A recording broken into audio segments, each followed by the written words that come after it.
Hello friends, இன்னைக்கு நம்ம பார்க்க போகிற விஷயம் வந்து ஒரு சாதாரணமான விஷயம் கிடையாது. இது ஒரு மிஸ்ட்ரி அப்படின்னு சொல்லலாம். இந்த மிஸ்ட்ரியை வந்து நிறைய யூடியூபர்ஸ் வந்து நிறைய வீடியோஸில் இந்த ஷார்ட்ஸில் எல்லாத்துலேயுமே நீங்கள் இந்த மிஸ்ட்ரியை வந்து பார்த்துருப்பீங்க. ஆனால் எப்படிப்பட்ட மிஸ்ட்ரி தெரியுமா?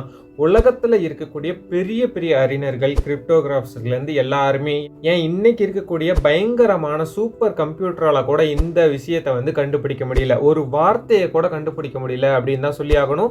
அப்படிப்பட்ட ஒரு மர்மமான ஒரு முக்கியமான ஒரு புத்தகம் அப்படின்னு சொல்லலாம். அதோட பேர் தான் த வயனிச் மேனுஸ்கிரிப்ட். அதாவது தமிழ்ல சொல்லணும்னா வயனிச் கையெழுத்து பிரதி அப்படின்னு சொல்லுவாங்க. நம்ம ஊர்ல சொல்லுவாங்கல்ல, எழுதினவன் ஏட்டக்கு எடுத்தான், படிச்சவன் பாட்டக்கு எடுத்தான் அப்படின்னு சொல்லிட்டு. ஆனா இந்த புத்தகத்தை எழுதினவன் எதை நினைச்சு எழுதுனா அப்படிங்கிறதே தெரியல. இப்போ வரைக்கும் அதை யாராலையுமே படிக்க முடியல அப்படின்னு தான் சொல்லி ஆகணும். வாங்க இந்த விசித்திரமான புத்தகத்துக்குள்ள, அதாவது புத்தகத்துக்குள்ள இருக்கிறதெல்லாம் என்ன யாருமே படிக்கல இது வரைக்கும், அதை பத்திலாம் என்னால் சொல்ல முடியாது. புத்தகத்தோட மேலோட்டமான பார்வையை பத்தி நம்ம இந்த வீடியோக்குள்ள பார்க்கலாம். நான் உங்கள் பிரபாஸ் எழுதுறேன், இது உங்கள் டாக்கிங் பிக்சர்ஸ். வாங்க வீடியோக்குள்ள போகலாம்.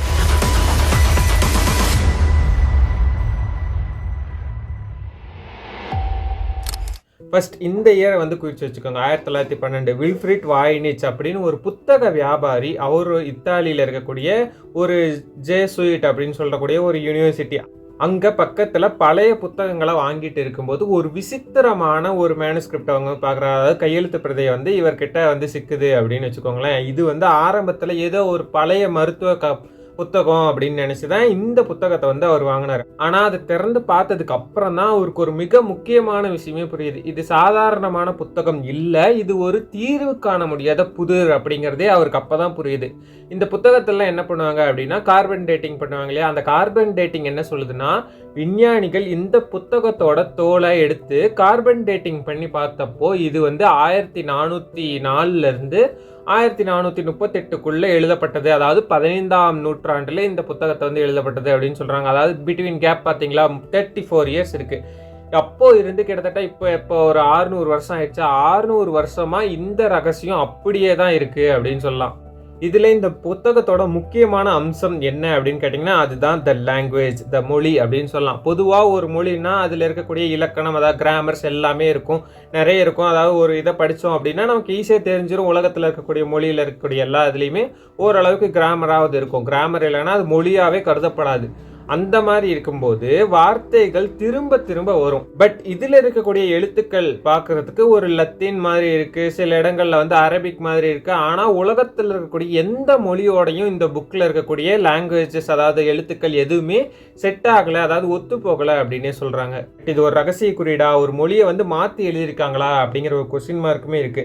இன்னைக்கு இருக்கக்கூடிய அதிநவீன ஏஐ தொழில்நுட்பம் மூலமா இதை வந்து டீகோட் பண்ண வந்து முயற்சி பண்ணாங்க. ஆனால் அதுவும் இது என்ன மொழி அப்படின்னு சொல்லிட்டு எதுவுமே தெரியல அப்படின்னு சொல்லிட்டு கை விரிச்சிருச்சு.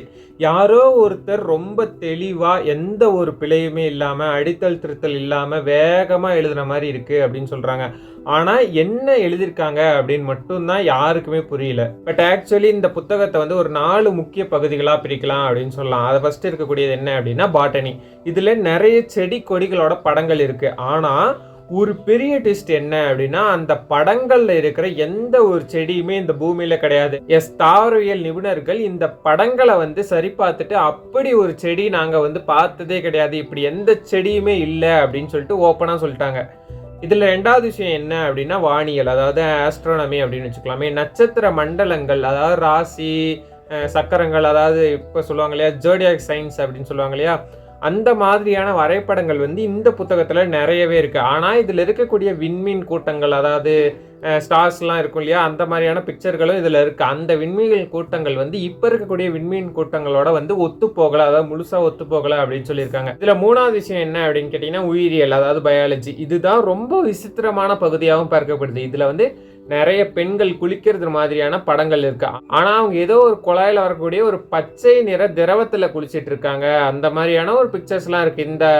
அந்த குழாயெல்லாம் பார்க்கும்போது அது வந்து ஏதோ ஒரு மிஷின் மாதிரி இருக்கு அப்படின்னு சொல்லிட்டு சொல்றாங்க. இதுல 4வது விஷயம் என்ன அப்படின்னு கேட்டீங்கன்னா மருந்து தயாரிப்பு. அதாவது இந்த இதுல இருக்கக்கூடிய இந்த புக்ல இருக்கக்கூடிய பிக்சர்ஸ் எல்லாம் பார்க்கும்போது இந்த மருந்து தயாரிப்புல வந்து சில மூலிகைகள், அப்புறம் திரவங்கள், இது எல்லாமே செய்முறை விளக்கங்கள் மாதிரி இருக்கு. அது வந்து எந்த லாங்குவேஜ்ல இருக்கு, எப்படி இருக்கு அப்படிங்கிறத படிச்சு பார்க்க முடியாது. அதாவது பிக்சர்ஸை பார்த்தோம்னா இது வந்து மூலிகை திரவங்களை வந்து இதை வந்து எப்படி செய்யறது அப்படிங்கிற மாதிரியான சில மருத்துவ குறிப்புகளும் இருக்கிறதாகவும் சொல்றாங்க.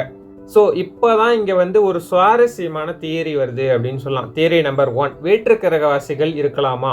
சில பேர் என்ன சொல்கிறாங்க அப்படின்னா, இது இந்த உலகத்தை சேர்ந்தது இல்லை, வேற ஏதோ ஒரு கிரகத்தில் இருந்து வர்ற ஒருத்தரோடது அப்படின்னு சொல்லிட்டு அவங்க இந்த ஊரில் வந்து செடி கொடி அப்புறம் அறிவியலை எல்லாமே இங்கே வந்து விட்டுட்டு போயிட்டாங்க அப்படின்னு சொல்லிட்டு சொல்கிறாங்க. இதெல்லாம் நம்புற மாதிரியா இருக்கு. தியரி நம்பர் 2, மாபெரும் ஒரு ஏமாத்து வேலை அப்படின்னு சொல்றாங்க. 15ஆம் நூற்றாண்டுல யாரோ ஒரு புத்திசாலித்தனமான ஒரு நபர் வந்து அப்போ இருந்த மன்னர்களை ஏமாத்தி பணம் பறிக்கிறதுக்காக சம்பந்தமே இல்லாத ஒரு மொழியை உருவாக்கி பார்க்குறதுக்கு ஒரு மர்மமாக இருக்க மாதிரியான ஒரு இந்த மொழியை வந்து உருவாக்கி இந்த புத்தகத்தை வந்து ரெடி பண்ணியிருக்கலாம் அப்படின்னு சொல்லிட்டு சொல்கிறாங்க.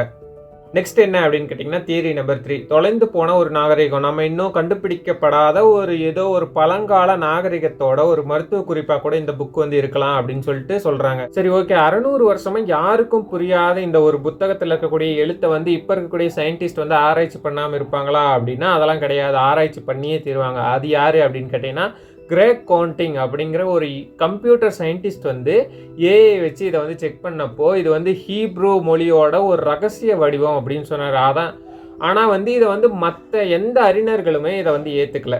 பட் இன்னொரு பக்கம் என்ன சொல்கிறாங்கன்னா இது ஒரு பழைய துருக்கிய மொழி அப்படின்னு சொல்லிட்டு ஒரு தியரி வந்து ஓடிட்டுருக்கு. ஆனால் என்ன கொடுமை அப்படின்னா ஒவ்வொருத்தரும் ஒவ்வொரு மொழியை சொல்கிறாங்களே தவிர யாராலையுமே அது வந்து இதில் இருக்கக்கூடிய ஒரு முழு பேராகிராஃபை கூட படிக்க முடியல. யாரும் இதில் வந்து ஒரே மாதிரியான கருத்துக்கள் வந்து ஒருத்தர் ஒரு மாதிரி சொல்கிறாங்க, இன்னொருத்தர் இன்னொரு மாதிரி தான் சொல்கிறாங்க, 2 பேர் கூட ஒரு மாதிரி சொல்ல அப்படின்னு சொல்லிட்டு சொல்கிறாங்க. அதாவது ஒரு பேராகிராஃப் கூட ஒன்றுமே படிக்க முடியல, ஒரு பேராகிராஃபை முழுசாக கூட ஃபுல்லாகவே படிக்க முடியல அப்படிங்கிற மாதிரியான மொழியில தான் இந்த புத்தகமானது அமைஞ்சிருக்கு. இப்போ இந்த மர்மமான புத்தகம் வந்து அமெரிக்காவில் இருக்கக்கூடிய யாழ் பல்கலைக்கழகம், அதாவது யாழ் யூனிவர்சிட்டி அப்படின்னு சொல்லுவாங்க, அங்கே வந்து ரொம்ப பத்திரமா வைக்கப்பட்டிருக்கு.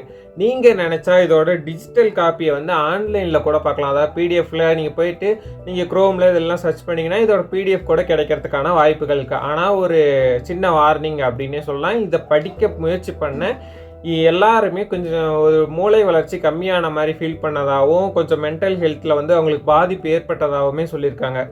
சரி, ஓகே, இந்த வீடியோவோட கன்க்ளூஷனுக்கு வருவோம். இந்த உலகம் எவ்வளவோ முன்னேறிடுச்சு அப்படின்னே சொல்லலாம். நம்ம வந்து செவ்வாய் கிரகத்துக்கு போகிறோம், ஏஐ வச்சு என்னென்னமோ பண்ணுறோம். ஆனால் 600 வருஷத்துக்கு முன்னாடி ஒரு மனுஷன் சாதாரண ஒரு பேப்பரும் பேனாவும் வச்சு எழுதின இந்த விஷயத்தை வந்து இன்னைக்கு இருக்கிற உலகத்தால் கண்டுபிடிக்க முடியல அப்படிங்கிறதா இங்கே இருக்கக்கூடிய ஒரு மிகப்பெரிய உண்மையான ஆச்சரியம் அப்படின்னு சொல்லலாம். இது வந்து உண்மையிலேயே ஒரு ஏலியனோட மெசேஜா இல்லை வந்து யாரோ ஒரு சில மனிதர்கள் பண்ண ஒரு பிராங்கா அப்படிங்கிறதா இங்கே ஒரு கொஸ்டின் மார்க்காகவுமே இருக்குது.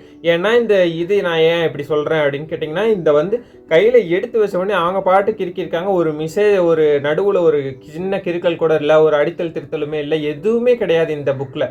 அந்த மாதிரியான புக்கு வந்து எப்படி அவ்வளோ ஈஸியாக எழுத முடியும் அப்படிங்கிறப்போ இது வந்து ஒரு பிராங்க் இல்லை அப்படிங்கிறது நல்லாவே தெரியுது. இது வந்து ஒரு அறிவியல் நம்ம கண்டுபிடிக்க முடியாத ஒரு நாகரிகத்தோட அறிவியல் முயற்சியா அப்படிங்கிறதும் இங்கே வந்து ஒரு சில டவுட்டாகவுமே இருக்குது. இந்த புக்கில் வந்து ஏதாவது ஒரு மர்மங்கள் நிறைஞ்ச ஒரு முக்கியமான விஷயமா இருக்குமா, இல்லை வந்து இது வந்து யாரோ ஒருத்தர் எழுதின, அதாவது மன்னர்களை ஏமாத்துறதுக்காக எழுதின ஒரு பிராங்காக இருக்குமா அப்படிங்கிறத பற்றி கீழே வந்து கமெண்ட்ஸில் என்னோட கமெண்ட் பண்ணுங்கள். நான் உங்கள் பிரபாஸ் ரவீந்திரன், இது உங்கள் டாக்கிங் பிக்சர்ஸ். வீடியோ முழுசாக பார்த்ததற்கு நன்றி.